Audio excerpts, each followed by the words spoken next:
Comment cette pandémie a-t-elle été gérée? Y a-t-il eu des manquements? Autant de questions qui devront faire l'objet d'une enquête approfondie.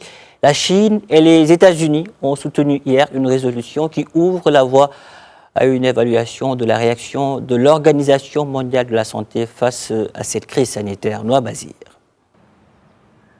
Face aux menaces non cessantes des États-Unis, l'Organisation mondiale de la santé accepte de se soumettre à une enquête sur sa gestion de la crise sanitaire. Dans le but d'évaluer impartiellement l'action internationale engagée par l'OMS face à la pandémie, les 194 membres de l'organisation ont lancé une enquête pour passer au crible toutes les mesures prises. Poursuivant sa progression dans le monde, le virus gagne désormais de plus en plus de terrain en Amérique latine. Avec plus de 1000 morts en 24 heures, le Brésil est devenu le 3e pays le plus contaminé.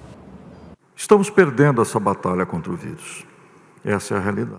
Nous sommes en train de perdre la bataille contre le virus. En ce moment, le Covid-19 est gagnant. Les jours à venir s'annoncent très difficiles et vont être cruciaux dans la lutte contre la pandémie. Eu não enxergo como feriado. Accusant l'OMS d'être inféodée à la Chine, le président américain lui a lancé un ultimatum d'1 mois sous la menace de quitter cette structure dont les États-Unis étaient traditionnellement le premier contributeur.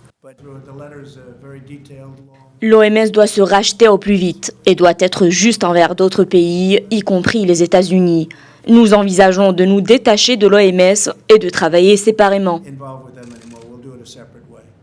La résolution adoptée mardi prévoit que l'enquête peut envisager des missions scientifiques et de collaboration sur le terrain. La Chine s'est déclarée ouverte à une enquête indépendante, mais pas avant la fin de la crise.